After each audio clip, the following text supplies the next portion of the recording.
Bismillahirrahmanirrahim. May peace be upon those who follow the guidance. Welcome to Askia Educational Network. I'm your host, Askia Abdulaziz Muhammad Toure al-Muslimun. My objective is not to be sarcastic towards any person, any group, or any entity.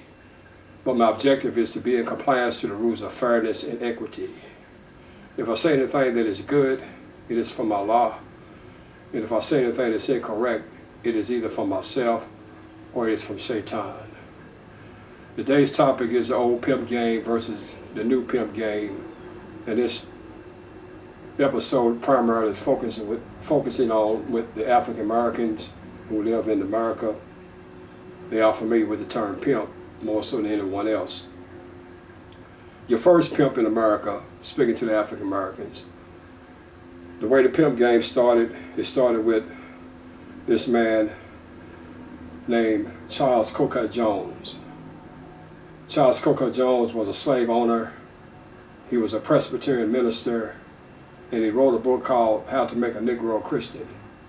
And he realized, and he told his slave masters in this area that if you make them Christian, they would be more obedient. They would assimilate into the European traditions, their customs, their foreways, and their mokeways. They would be more obedient if you make them Christians. So this is the example of how you come into Christianity as an African American, but it's based on what is called the pimp game, to manipulate you. And it's coming from this man named Charles Coker Jones.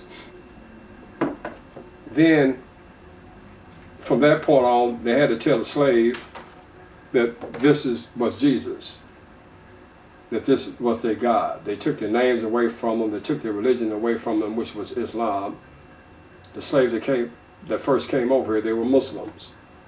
So they told the slaves that this was Jesus, and Muslims, we believe in Jesus. We believe in Jesus more than the Christians do, if you have an understanding of what Islam teaches.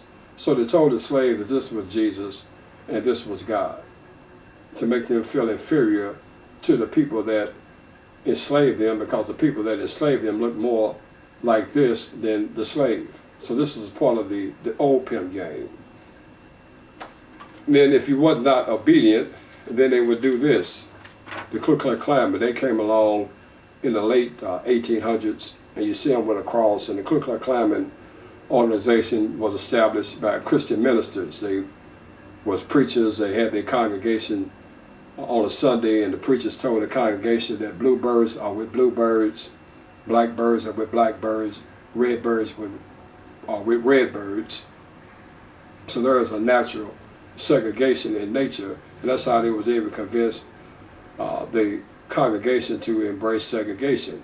So these people are Christians, and you see them with the cross, but they use the cross as a symbol of terrorism. So that's part of the old pimp game. Now the new pimp game is, you got to focus in on the younger generation, because you don't want the younger generation to be part of the Islamic faith. You don't want them having the knowledge. So you got to come up with different strategies in different eras. Back in 1973, I can remember this. There was a movie called The Mac. The Mac is a synonym for the word pimp. And this is the cover of the movie The Mac. And it was about a pimp, black man pimping black women, having them go out, be prostitutes, sell their bodies, and then they go, the money that they make, they go and give the money to the pimp. So this is the new pimp game to show the young African Americans back in the 70s that this is the life. This is driving the Cadillac and the clothes and the big hat. He's not wearing a hat like I'm wearing. You see him wearing a big hat. This is part of the new pimp game. It started back in 1973. They call them black exploitation films. And then it continues. If you look at the NFL, if you look at the NFL, you will see this person. Most of you all have seen this man named Mike Tomlin. Mike Tomlin is a head coach for the Pittsburgh Steelers. Whenever you see him, he's always wearing a cross. The word cross is not in the Bible, by the way. You will see the word in English, but actually the word cross is not in the Bible. The Jehovah's Witnesses know this, because you never see the Jehovah's Witnesses wearing a cross. They won't allow a cross inside of their building. They won't allow a cross in their home. And we Muslims, we know that Jesus was not crucified because the Quran said he was not crucified. He was not killed, no, he was crucified. We know that's a pagan concept. So what they do, they use Mike Tomlin as a poster child, the government, because the government finances the NFL, the military finances the NFL, and they use him as a poster boy to pimp you or to make you become assimilated or bring you into Christianity, where you might say, I need to go to church on Sunday, and you see Mike Tomlin. Mike Tomlin don't have the knowledge of religion. He's just a person that they use like a pimp uses a woman to go out and sell a body. He's what you call a modern day, I'm not going to call him the H word, but that's what he is. So when you look at the rappers, they do the same thing in music industry because they know young people like music. So a lot of the rappers that you see, they wear a cross. This rapper here has a cross on his forehead. Why would somebody put a cross on their forehead? And he don't know that the word cross is not even the Bible. He don't know anything about the pagan faith. He just followed the larger society. And that's how young people are misled and manipulated, because they don't have knowledge and their parents don't have any knowledge, and it's passed down from generation to generation. The Our Skill Educational Network is trying to enlighten you to bring you out of darkness into the light. So what happens is that in America, there was a slave named Ayub Suleiman Diallo. And when he came to America as a slave, this is a portrait of Ayub Suleiman Diallo. He was a slave in Annapolis, Maryland. He was a Hafiz. He memorized the Quran. This is the first portrait of an African slave, and they used this portrait when he was taken to England by James Oglethorpe, who was the founder of Georgia back in the 1730s. They took him to England and they used this portrait. They used him as an example of a black man equal to a white man. This is what started the abolitionist movement. You're not going to learn this in your schools because you're not getting the quality education that you're getting, because it's part of the pimp game. We got to educate the black people the way we want to educate them, to keep them in darkness. So this is what started the abolitionist movement. He was a pious Muslim, he was a devout Muslim, he was a knowledgeable Muslim, and they realized that the black man is equal to the white man, so they made his portrait. He was part of the Spalding Gentleman's Society. Anyone in England who was a distinguished person, they would be admitted to that society. And this is Ayuba Suleiman Diallo. He was a slave in Annapolis, Maryland, in Kent County on a tobacco farm back in 1730 to 33. Now, what this name Diallo has a significance in American history, because in 1999 there was another Diallo that was in the news. It wasn't Ayuba Suleiman Diallo, but it was Amadou Diallo. Amadou Diallo was a young 23-year-old unarmed black man living in New York City, and he was gunned down by the police. He was shot 19 times. So you see, in history, you see Ayub Suleiman Diallo. This is Ayub Suleiman Diallo. And then in history, you have Amadou Diallo, who also was a Muslim, and he was shot 19 times. And this was started the movement of people marching down the street with placards, no justice, no peace. This started the movement, and it continued to Breonna Taylor. Breonna Taylor was killed by the police. But nobody ever asked that the police that killed Breonna Taylor was a Christian.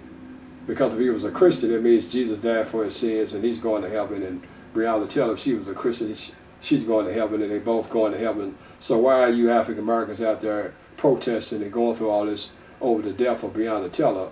Because in your heart, you don't believe that somebody died for their sins. You don't believe that in your heart. You want justice. Just like these two men here. They killed a person named Emmett Till. Nobody was saying that Jesus died for these men's sins. They wanted justice. Her mother was grieved. This is a picture of her mother seeing Emmett Till in the morgue, his face. We all know the picture. And nobody was saying that Jesus died for the sins of the people that killed Emmett Till, because it never actually happened. It's a belief system that's not in your heart. The crucifixion of Jesus is derived from a religion called Mithraism, You can find it in, it was part of the Persian Empire during the time of Jesus. Actually, it was part of the Roman Empire during the time of Jesus. And it's called Mithraism. You can look up his paper called Mithras Equal Christianity. In the Quran, the Bible of the Muslims, this is a clear Quran, English translation, pretty good translation. In chapter 4, verse 157, it says that Jesus was not killed nor was he crucified, but he was made to appear to them. So what happens is with the pimp game, the old pimp game versus the new pimp game, it's designed to take you away from this and have you look like this. That's part of the game. They have you to be assimilated into the European customs and traditions and folkways and mores, keep you from having knowledge from yourself.